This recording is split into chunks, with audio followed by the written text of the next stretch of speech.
حضرت امام حسین رضی اللہ تعالیٰ عنہ مدینہ چھوڑ کر جب مکہ شریف جب تشریف لے جاتے ہیں تو مکہ شریف جانے کے بعد وہاں صحابہ کرام نے آپ کا استقبال کیا، اور اس کے بعد آپ نے کچھ مہینے مکہ شریف کی سرزمین پر گزارے۔ رمضان المبارک کے مہینے سے آپ کو خطوط آنے شروع ہو گئے، تو کے مطابق 150 بھی ہیں، کہیں 450 کی بھی روایت آئی ہے، بہت سارے خطوط آئے۔ صحابہ کرام نے یہ مشورہ دیا کہ امام علی مقام رضی اللہ تعالیٰ عنہ آپ کوفہ کی سرزمین پر مت جائیے، وہ کوفی ہیں، انہوں نے آپ کے والد محترم حضرت علی رضی اللہ تعالیٰ عنہ کو بھی انہوں نے شہید کیا تھا، وہ بے وفا ہوتے ہیں، ان کے اندر وفا نام کی کوئی چیز نہیں ہوتی۔ حضرت امام علی مقام رضی اللہ تعالیٰ عنہ فرماتے ہیں ٹھیک ہے۔ پھر اس کے بعد حضرت مسلم بن عقیل رضی اللہ تعالیٰ عنہ کو کوفہ کی سرزمین کے لیے روانہ کیا جاتا ہے۔ حضرت مسلم بن عقیل رضی اللہ تعالیٰ عنہ صاحب فہم انسان تھے، بہت سمجھدار انسان تھے۔ اس کے بعد اس میں بہت تفصیل ہے کہ آپ کے 2 بیٹے بھی آپ کے ساتھ گئے۔ حضرت مسلم بن عقیل رضی اللہ تعالیٰ عنہ جب کوفہ کی سرزمین پر جب آپ پہنچتے ہیں تو وہاں کے لوگ جوش و خروش کے ساتھ آپ کی طرف مائل ہوتے ہیں، اور ایک دن میں ہزاروں کی تعداد میں لوگ بیعت کرتے ہیں۔ ایک روایت کے مطابق 40,000 لوگوں نے بیعت کی تھی آپ کے ہاتھ میں۔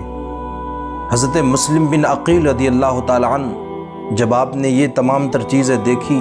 جب کوفے والوں کی جب محبت کو جب آپ نے دیکھا، جب اس کو ملاحظہ کیا، تو حضرت امام علی مقام رضی اللہ تعالیٰ عنہ کی بارگاہ میں آپ نے خط لکھ دیا۔ آپ کے جو ساتھ تھے تو انہوں نے کہا مسلم بن عقیل یہ تو صرف ایک دن کا معاملہ ہے، ابھی آپ دیکھتے جائیں، اور بھی لوگ ابھی بیعت کریں گے۔ اس کے بعد پھر خبر یزید کے پاس بھیجائی جاتی ہے کہ اے یزید، تم نہیں جانتے ہو کوفہ کی سرزمین پر مسلم بن عقیل تشریف لے آئے ہیں، لوگ ان کی بیعت کر رہے ہیں، اور اگر یہی عالم رہا تو مسلم بن عقیل کل نعمان بن بشیر کو معزول کر کے ان کی کرسی پر بیٹھ جائیں گے، اور تو ہاتھ ملتا رہ جائے گا، تو کچھ نہیں کر پائے گا۔ جب یزید نے اتنا سنا تو عبداللہ بن زیاد جو کوفیہ گورنر نہیں تھا بلکہ غالباً شام کا گورنر تھا، وہ اس کے پاس خبر بھیجائی جاتی ہے، اے عبید اللہ بن زیاد، تجھے ایک صوبے کی اور گورنری دے دیا، تو فوراً جا کوفہ کی سرزمین پر، اور امام مسلم رضی اللہ تعالیٰ عنہ کی طرف لوگ جو مائل ہو رہے ہیں ان کو اپنی طرف متوجہ کر۔ یہ عبید اللہ بن زیاد کوفہ کی سرزمین پر جاتا ہے، جبہ ڈالے ہوئے جاتا ہے۔ یہ اس راستے سے کوفہ کے اندر داخل ہوا جو مکہ شریف سے جو آتا تھا۔ کچھ لوگوں نے تو یہاں تک سمجھا کہ امام حسین رضی اللہ تعالیٰ عنہ تشریف لے آئے، اور انہیں یہ لگا کہ گویا امام علی مقام رضی اللہ تعالیٰ عنہ آ گئے، تو انہوں نے اس کے استقبال میں نعرے وغیرہ لگائے۔ لوگوں نے یہ سمجھا کہ اب تو امام علی مقام رضی اللہ تعالیٰ عنہ آ گئے۔ یہ سب سے پہلے رات کے وقت جاتا ہے، اور حضرت نعمان بن بشیر جو محب اہل بیت تھے، جو اہل بیت سے بہت محبت کرنے والے تھے، سب سے پہلے یہ ان کو معزول کرتا ہے، اور خود کوفہ کے گورنر ہاؤس پر بیٹھ جاتا ہے۔ اس کے بعد رات کو ہی اس نے جو بڑے بڑے وہاں کے کوفہ کے جو سردار تھے ان کو اپنی طرف بلایا، ان میں سے کسی کو ڈرایا دھمکایا، اور کسی کو کہا کہ سمجھ لینا پھر وہ جو تمہارا معاملہ ہے اس کو میں وائرل کر دوں گا، پھر سوچ لینا وہ جو تمہاری بات ہے اس کو سب کے سامنے برملا کر دیا جائے گا۔ کچھ کو مارا، کچھ کو ڈرایا دھمکایا۔ تو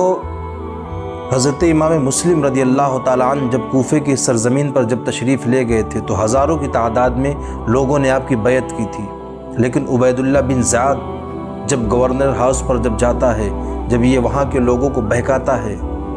تو پھر ایک روایت میں آتا ہے کہ حضرت مسلم بن عقیل رضی اللہ تعالیٰ عنہ جب آپ ظہر کی نماز کے لیے جب تشریف لے جاتے ہیں تو کچھ سو لوگ ہی نماز پڑھنے کے لیے آتے ہیں۔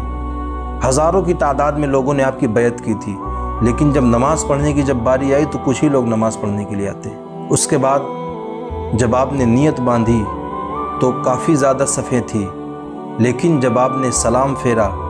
تو پیچھے کوئی شخص موجود نہیں تھا۔ حضرات محترم دیکھیں، حضرت امام مسلم رضی اللہ تعالیٰ عنہ کو گرفتار کر لیا جاتا ہے۔ گرفتار کرنے کے بعد آپ کو کوفہ کے گورنر ہاؤس پر چڑھایا جاتا ہے اور اس کے بعد وہاں سے آپ کو زمین میں پھینک دیا جاتا ہے۔ اللہ اکبر۔ حضرت امام مسلم رضی اللہ تعالیٰ عنہ کی شہادت ہو جاتی ہے۔ اس کے بعد شہید ہونے سے ایک رات پہلے جب آپ کو گورنر ہاؤس سے گرایا گیا، جب آپ شہید ہو گئے، تو شہید ہونے سے ایک رات پہلے ہی آپ نے امام حسین رضی اللہ تعالیٰ عنہ کی بارگاہ میں خط لکھا تھا، آپ نے عرض کیا تھا کہ اے امام علی مقام رضی اللہ تعالیٰ عنہ، آپ کوفہ کے سرزمین پر تشریف لے آئیے، یہاں کے حالات بہت بہتر ہیں، یہاں کے حالات بہت اچھے ہیں، لوگ آپ کے منتظر ہیں، لوگ آپ کا راستہ دیکھ رہے ہیں، آپ کوفہ کی سرزمین پر آ جائیے۔ حضرت امام مسلم رضی اللہ تعالیٰ عنہ کو جب شہید کر دیا گیا تو آپ کی لاش کو گورنر ہاؤس کے باہر لٹکا دیا گیا۔ جب لوگ دیکھتے تھے تو مائیں اپنے بچوں کو کہتی تھی کہ کوئی باہر نہیں جانا، کوئی تم باہر نہیں نکلنا، دیکھو کیا حشر ہوا ہے۔ لوگ ڈرتے تھے۔